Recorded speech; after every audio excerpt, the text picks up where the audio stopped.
태양을 중심으로 공전하는 지구와 지구 주위를 공전하는 달이 태양과 일직선상에 위치해서 지구에서 볼 때 태양이 달에 의해 가려지는 현상을 일식이라고 합니다. 이때 달에 의해서 태양 전체가 가려지는 것을 계기일식, 부분적으로 가려지는 것을 부분일식이라고 합니다. 제가 어릴 때 밤을 새워서 즐겨 읽던 모험 소설들 가운데에 일식과 관련된 내용이 있었습니다. 주인공 일행이 아프리카를 탐험하다가 식인종들에게 붙잡히고 맙니다. 식인종들은 주인공 일행을 밧줄에 묶어두고 그들이 믿는 신에게 제사를 드리기 위해서 북을 치고 괴성을 지르면서 춤을 춥니다. 그 의식이 끝나는 대로 주인공 일행은 곧 죽어야만 합니다. 그런데 그때 갑자기 주인공 뇌리를 스치는 생각이 있었습니다. 이제 조금 있으면 곧 일식이 시작되는 시간이라는 생각이었습니다. 주인공이 식인종 추장에게 자신이 지금 하늘에 떠 있는 태양을 없애겠다고 말을 합니다. 물론 식인종 추장은 믿지 않습니다. 그러나 그 순간부터 주인공은 그럴듯하게 주문을 외우기 시작합니다. 그리고 얼마 지나지 않아서 정말 하늘에 떠 있던 태양이 사라지더니 마침내 온 사방이 캄캄해집니다.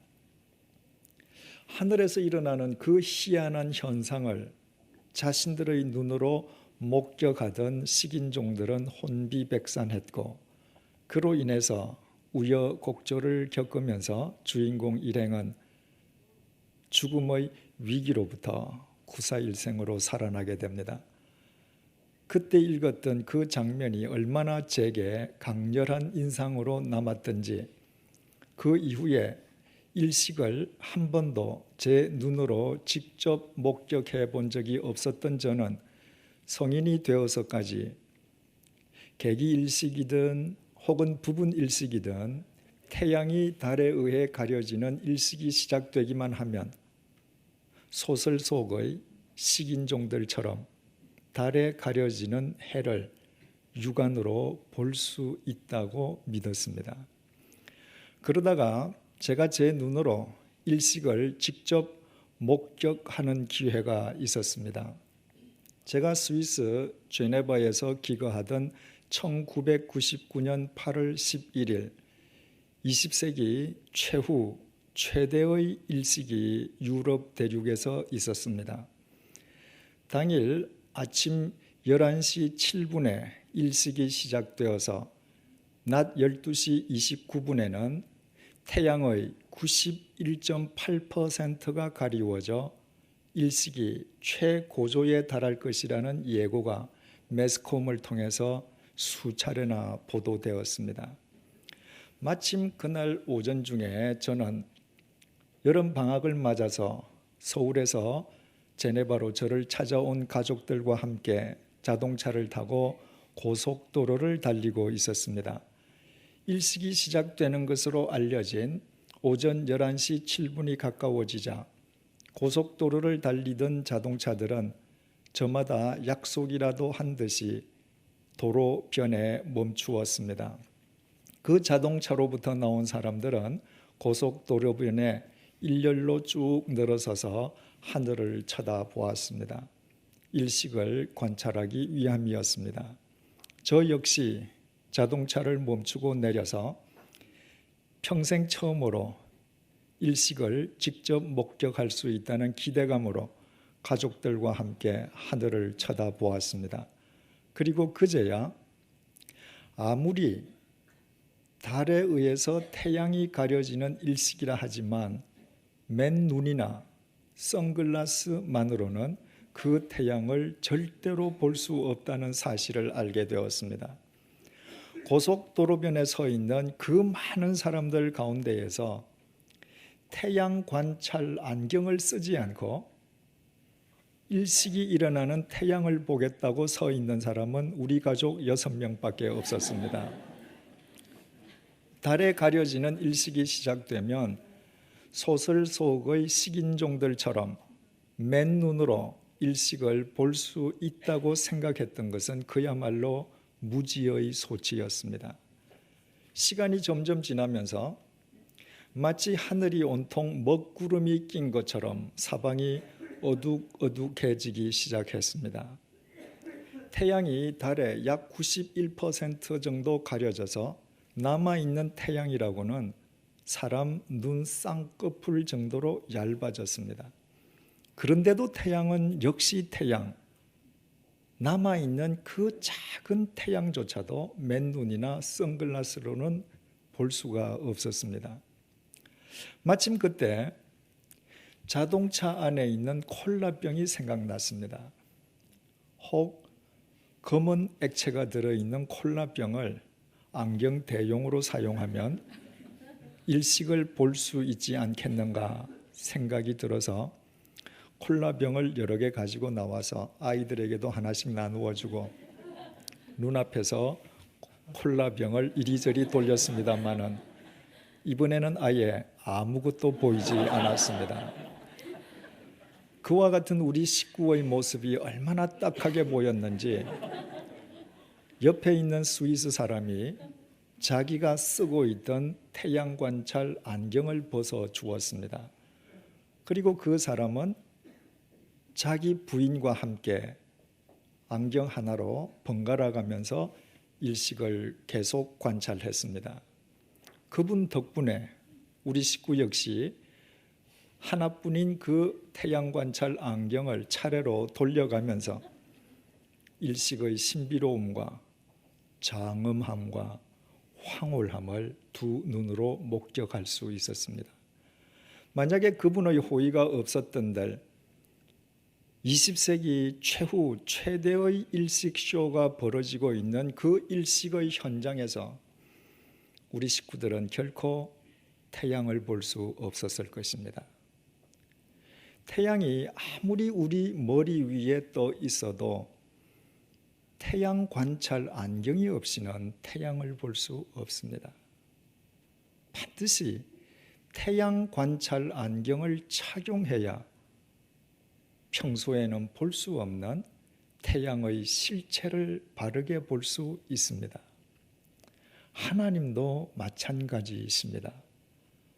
우리 눈에 보이지 않는 하나님을 뵙기 위해서는 하나님을 뵐 수 있는 안경을 쓰지 않으면 안 됩니다. 그 안경을 쓰지 않고는 하나님을 달리 뵐 수 있는 길이란 없습니다. 이방인과의 사귐을 절대 금기시하는 유태인의 전통과 관습을 스스로 파괴하고 그로 인해서 같은 동족으로부터 욕 먹는 것을 감수하기까지 이방인 고넬료의 부름을 사양하지 않고 고넬료를 찾아간 베드로가 고넬료에게 물었습니다. 대체 무슨 일로 나를 불렀느냐고 말입니다. 이에 자기 집안 식구는 말할 것도 없고 친구와 친척까지 불러 모으고 베드로를 기다리고 있던 고넬료는 자신이 어떻게 일면식도 없는 베드로를 청하게 되었는지 그간의 경위를 설명하면서 본문 33절 하반절을 통해서 이렇게 끝을 맺었습니다. 이제 우리는 주께서 당신에게 명하신 모든 것을 듣고자 하여 다 하나님 앞에 있나이다. 단 한 줄의 짧은 문장에 불과하지만 이 문장을 곱씹어 볼수록 참으로 위대한 신앙 고백임을 알게 됩니다. 지난 시간에 상세하게 살펴본 것처럼 고넬료는 하나님의 말씀을 단순한 말씀이 아니라 하나님의 명령으로 받아들였습니다. 고넬료는 로마 제국의 직업 군인이었습니다. 군인의 제1덕목은 주어진 명령에 목숨을 걸고 절대 복종하는 것이라고 했습니다. 따라서 고넬료가 하나님의 말씀을 하나님의 명령으로 받아들였다고 하는 것은 바로 그 말씀을 자신의 목숨을 걸고 절대 순종해야 할 절대적인 명령으로 이해했음을 의미한다고 했습니다. 그것이야말로 오직 하나님의 말씀에 의해서만 우리의 삶이 정리되고 진리 위에 영원히 세워질 수 있는 우리 자신이 말씀 앞에서 말씀에 대하여 견지해야 할 참된 신앙의 자세가 아닐 수 없습니다. 오늘 우리가 주시하고자 하는 내용은 고넬료의 뒤이어진 고백입니다. 33절 하반절을 다시 보시겠습니다. 이제 우리는 주께서 당신에게 명하신 모든 것을 듣고자 하여 다 하나님 앞에 있나이다. 지금 고넬료 앞에는 고넬료 자신과 똑같은 인간인 베드로밖에 없습니다. 굳이 차이를 따지자면 베드로는 유대인이요, 고넬료는 이방인인 로마 시민일 뿐, 하나님 앞에서 그 두 사람 모두 똑같은 인간이라는 의미에서는 아무 차이가 없었습니다. 그런데도 고넬료는 지금 자신들이 다 하나님 앞에 있노라고 고백했습니다. 고넬료는 하나님께서 이 땅과는 무관하게 하늘 높이 계시거나 멀리 산 너머 혹은 바다 건너 계시는 분이 아니라 하나님께서는 당신의 말씀 속에 거하시는 분이시라는 사실을 바르게 이해하고 있었습니다. 고넬료 당시에는 아직 신약 성경이 기록되기 전이었습니다.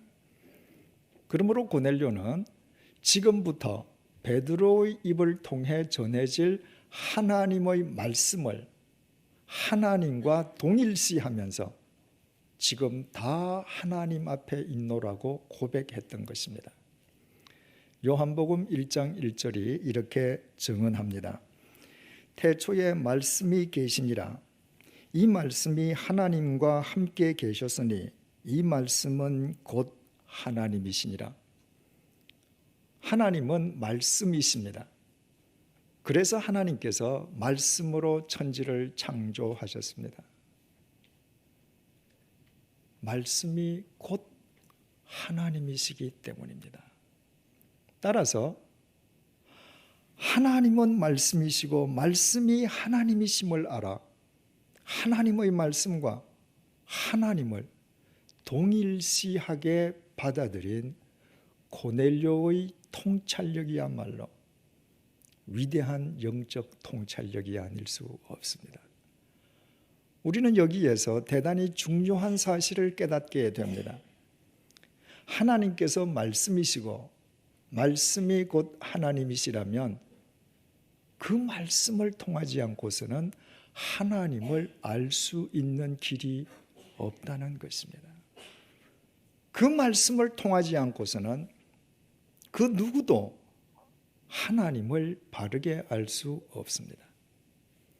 바꾸어 말씀드리면 하나님은 말씀이시요 말씀이 곧 하나님이시기에 하나님의 말씀이 하나님을 알게 해주고 하나님을 직접 뵐 수 있도록 해주는 안경이라는 사실입니다. 신이 인간이 알 수 없는 자기 자신을 신 스스로 인간에게 밝혀 보여 가르쳐 주는 것을 계시라고 하는데, 이 계시의 관점에서 종교는 자연 종교와 계시 종교로 구별되게 됩니다. 자연 종교는 인간의 본성 혹은 자연적인 능력으로 신을 온전히 이해하고 파악할 수 있다는 입장으로서 일명 이성 종교라고도 합니다. 신을 아는 데에 신의 도움이 전혀 필요 없고 인간의 이성만으로 신을 얼마든지 알 수 있다는 것입니다.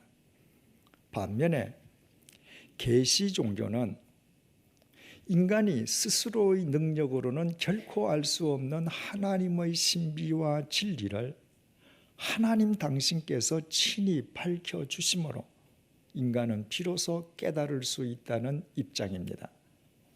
이런 관점에서 기독교는 계시 종교입니다. 인간이 눈으로 볼 수 없는 무한하신 하나님께서 당신 자신을 인간에게 친히 보여 가르쳐 주심으로 우리는 그 하나님을 비로소 알 수 있기 때문입니다. 계시는 또 일반 계시와 특별 계시로 분류됩니다. 일반 계시는 하나님께서 자연 현상을 통해서 당신 자신이 어떤 분이신지를 보여주는 것을 뜻합니다.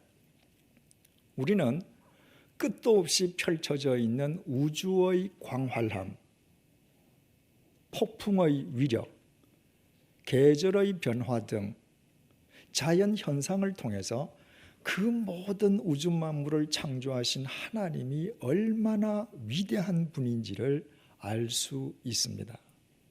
하지만 자연 계시를 통해서는 하나님의 외적 능력밖에 알 수 없습니다. 자연 계시를 통해서는 외적으로 드러나는 하나님 능력 이외에는 알 수 없다는 말입니다. 반면에 특별 계시는 하나님 아버지께서 당신 자신을 특별히 알 수 있도록 인간에게 특별히 베풀어 주신 계시로서 곧 하나님의 말씀인 성경 말씀입니다. 우리는 특별 계시인 성경 말씀을 통해서 하나님의 내적 계시를 알 수 있습니다. 하나님의 외적 능력뿐만 아니라 하나님의 속성과 의도, 하나님의 뜻과 섭리, 하나님의 사랑과 공의를 이 말씀을 통해 정확하게 이해할 수 있는 것입니다. 예컨대 야구를 좋아하는 야구 팬들이 이승엽 선수의 활약에 아무리 열광한다 해도 TV를 통해서 이승엽 선수의 경기를 관찰하는 것만으로는 이승엽 선수의 외적 능력밖에 알 수 없습니다. 그의 스윙이 얼마나 산뜻하고 파워가 있는지, 경기에서 안타를 몇 개 치고 홈런은 몇 개나 치고 수비는 얼마나 잘하는지 등과 같은 외적 능력 이외에는 알 수 없습니다. 이승엽 선수가 어떤 인간됨됨의 사람인지, 그의 인격이 어떤지, 그의 속내와 그의 생각은 경기를 시청하는 것만으로는 결코 알 수 없습니다. 누구든지 그와 같은 것을 알기를 원한다면 그 사람은 이승엽 선수를 취재한 기사를 읽든지 이승엽 선수의 인터뷰 내용을 읽든지, 혹 있다면 이승엽 선수가 직접 쓴 글을 특별히 읽어야만 합니다. 이처럼 외적으로 드러나지 않는 하나님의 내적 계시, 그것을 우리에게 하나님께서 특별히 보여주시고 알게 해주시기 위해서 우리에게 주신 특별 계시가 바로 하나님의 말씀인 것입니다. 아무리 태양이 달에 가려지는 일식이라 할지라도 맨눈이나 선글라스만으로는 그 태양을 절대로 볼 수 없습니다.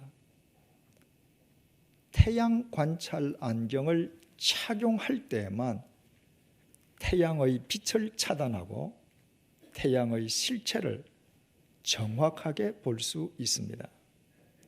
하나님께서 우리에게 주신 특별 계시인 성경 말씀은 인간들이 하나님을 뵐 수 있게끔 하나님께서 인간에게 특별히 선물로 주신 특별 안경입니다. 그 안경 없이는 인간의 죄와 욕망의 빛으로 인해서 결코 하나님을 바르게 알 수 없습니다. 그 말씀의 안경을 착용할 때에만 인간의 죄와 욕망의 빛을 차단하고 영원하고 무궁하신 하나님의 실체를 바르게 알 수 있고 뵐 수 있습니다. 바로 그 하나님의 말씀이 인간의 육신을 입고 이 땅에 오신 분이 예수님이셨습니다. 인간의 눈으로 볼 수 없는 하나님께서 인간이 당신을 눈으로 볼 수 있게끔 육신의 몸을 입고 이 땅에 오신 예수 그리스도를 통해서 당신의 모든 것을 인간에게 보여주신 것입니다.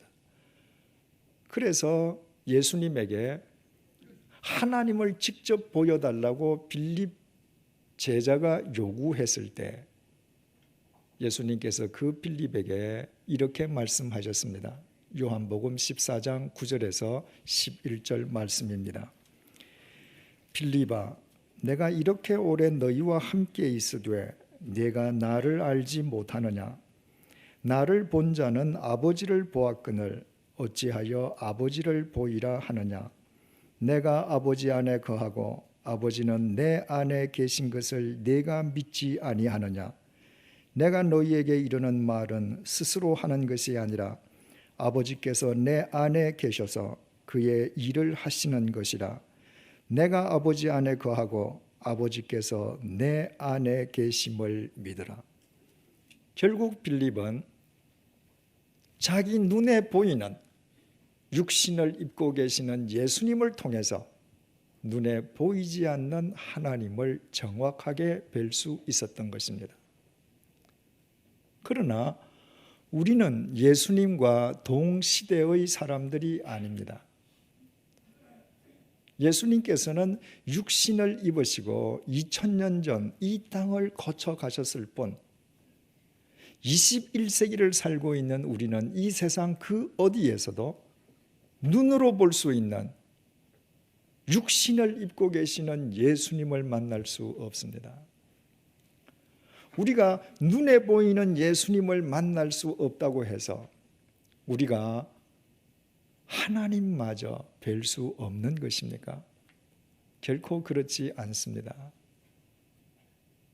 우리는 언제든지 특별 계신 하나님의 말씀 속에서 육신을 입고 이 땅에 오셨던 예수님을 만나 뵐 수 있고 그 예수님을 통해서 보이지 않는 하나님을 정확하게 뵐 수 있습니다. 말씀 속에서 인간을 섬기시기 위해 이 땅에 오시고 더러운 인간의 죄값을 대신 치러주시기 위해 당신 자신을 십자가의 제물로 내어놓으신 예수 그리스도를 만남으로 우리는 그 예수님을 통해서 인간을 향한 하나님의 깊은 사랑을 확인할 수 있게 됩니다.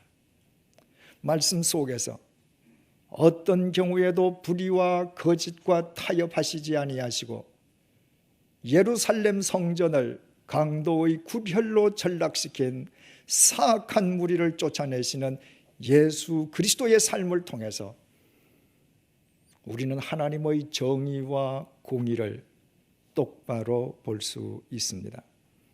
그뿐이 아닙니다.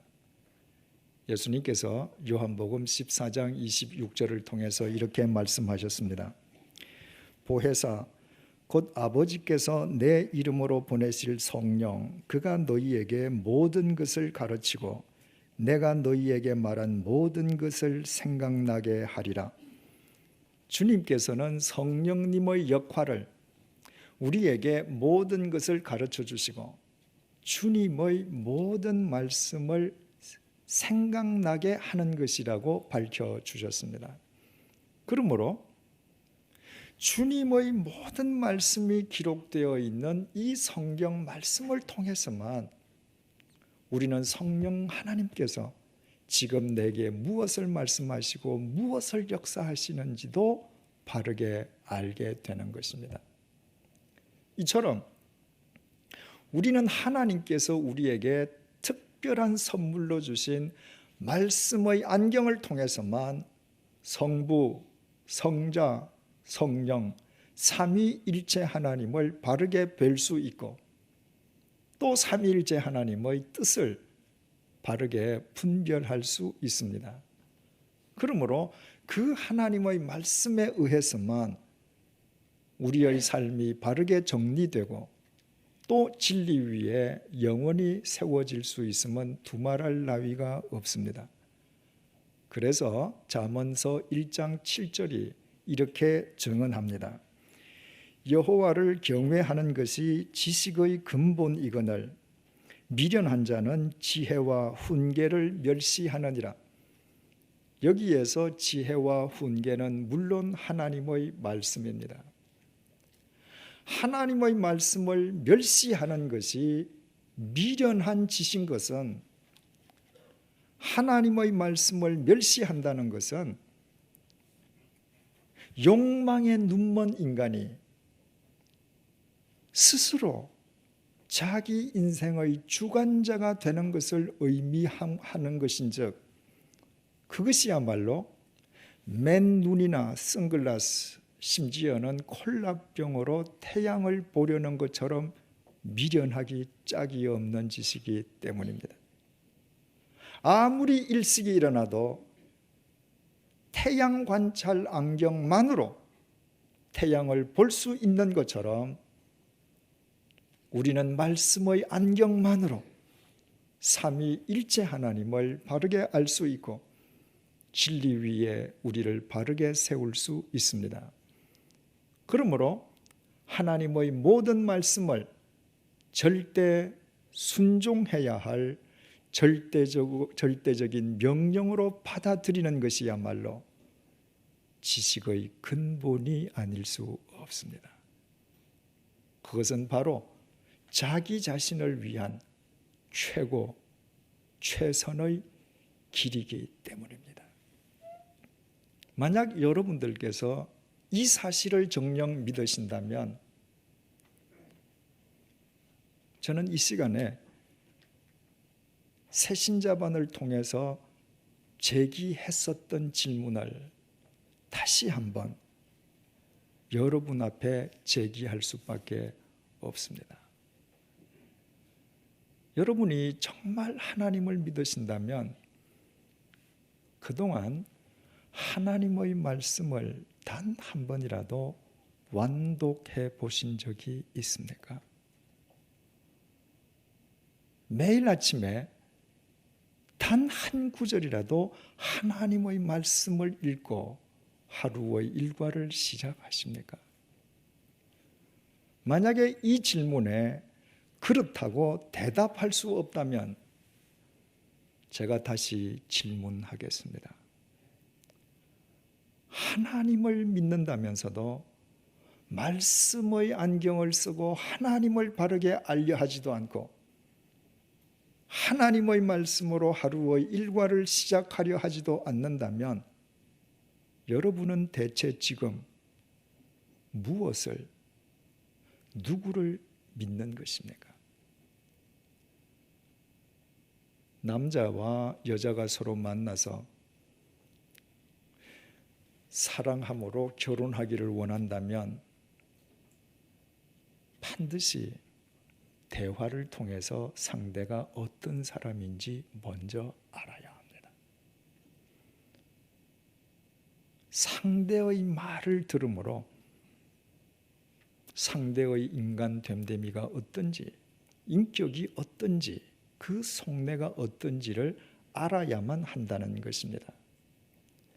만약 어떤 남자가 여자를 만나서 그 여자로부터 단 한마디의 말도 듣지 않고 그녀를 사랑해서 결혼하려 한다면 그것은 순간적인 자기 감정에 자기 스스로 속는 미련한 짓 아니겠습니까? 하나님을 믿는다면서도 하나님의 말씀 속에서 하나님을 배려하지는 않고 하나님의 말씀으로 하루의 삶을 시작하려 하지 않는다면 그 사람은 결국 자기 욕망과 자기 생각을 섬기는 자기라는 우상 숭배자에 불과하지 않겠습니까? 고작 공동묘지에서 한 줌의 흙으로 사라져버릴 인간이 자기 자신을 절대시하는 자기 숭배자가 된다는 것보다 더 미련한 짓이 어디에 있겠습니까? 그 위에 더하여 그런 사람에게는 더 큰 위험이 도사리고 있습니다.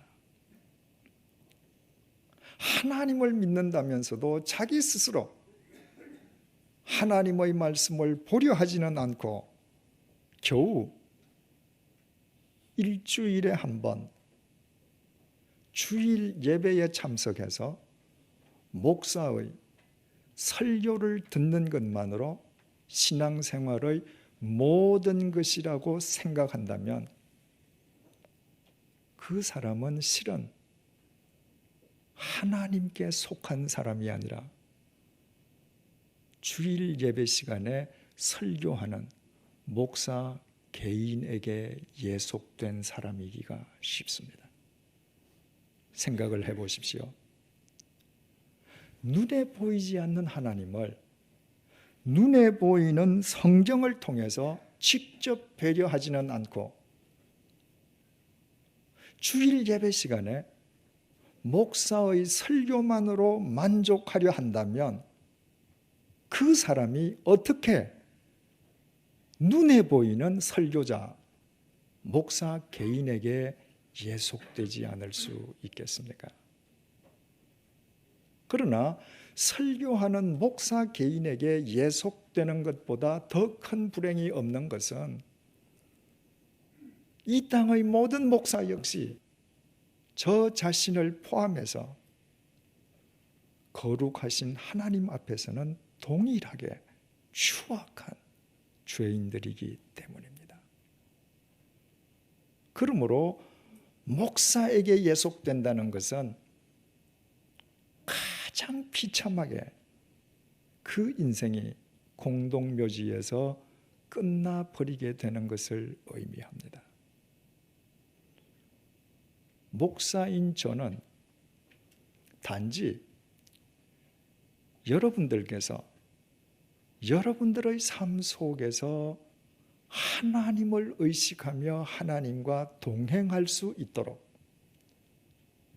다시 말해서 하나님께서 여러분에게 특별한 선물로 주신 특별 안경인 말씀의 안경을 쓰고 매일매일 살아갈 수 있도록 여러분을 돕기 위해 이 자리에 존재하는 하나님의 도구에 지나지 않을 뿐입니다.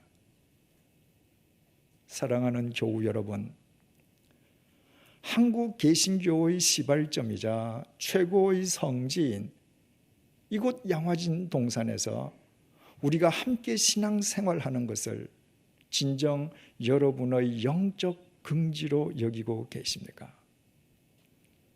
그렇다면 이제부터 우리 모두 하나님의 특별하신 선물인 말씀의 안경을 착용하십시다. 날마다 하나님의 말씀을 읽으며 하나님의 말씀으로 하루의 일과를 시작하십시다.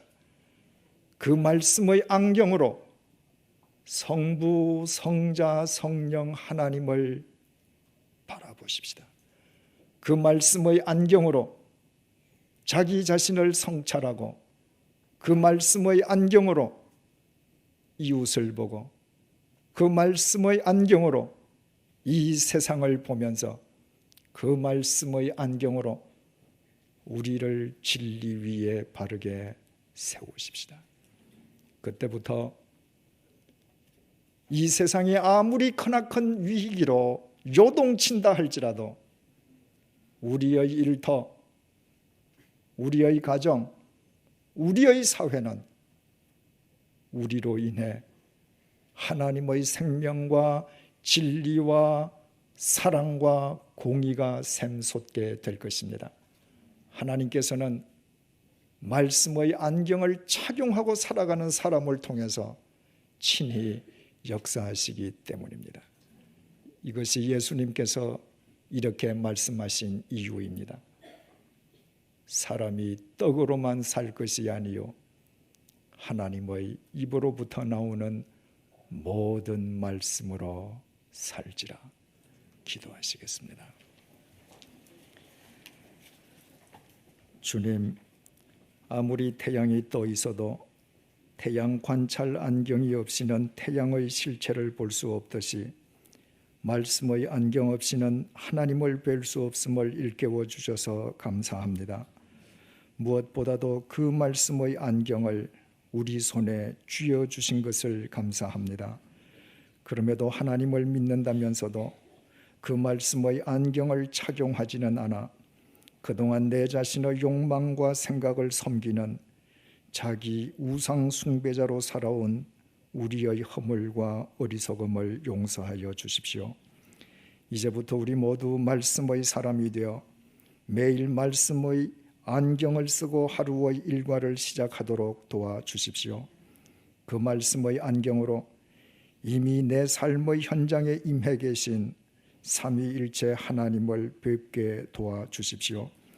그 말씀의 안경으로 천지를 창조하신 성부 하나님을 더 세밀히 알게 해주시고 십자가의 보혈로 나를 구원하신 성자 하나님의 사랑을 더 깊이 보게 하시고 성령 하나님께서 내게 하시는 은밀한 말씀까지도 듣게 도와주십시오. 그 말씀의 안경으로 언제나 내 앞에 계신 하나님 앞에서 내 자신을 성찰하게 해주시고 그 말씀의 안경으로 내가 주님의 사랑으로 보듬어야 할 내 이웃을 보게 해 주십시오. 그 말씀의 안경으로 세상의 불의를 보게 해 주시고 그 말씀의 안경으로 이 세상에서 구현해야 할 하나님의 공의를 알게 해 주십시오. 그 말씀의 안경으로 극복해야 할 현실을 보게 해 주시고 그 말씀의 안경으로 지향해야 할 미래를 내다보게 해 주십시오. 그 말씀의 안경으로 육신의 눈에 보이는 것을 뛰어넘어 육안으로는 보이지 않는 영원을 날마다 보며 살게 도와주십시오. 그리하여 우리가 어디에 있든 우리가 두 발 딛고 있는 곳에 하나님의 생명과 사랑 그리고 공의가 꽃피게 하시고 그와 같은 우리의 삶을 통해 인간이 왜 떡으로만 살 것이 아니라 하나님의 입으로부터 나오는 모든 말씀으로 살아야 하는지를 이 세상의 많은 사람이 깨닫도록 역사해 주십시오. 예수님의 이름으로 간절히 기도드립니다. 아멘.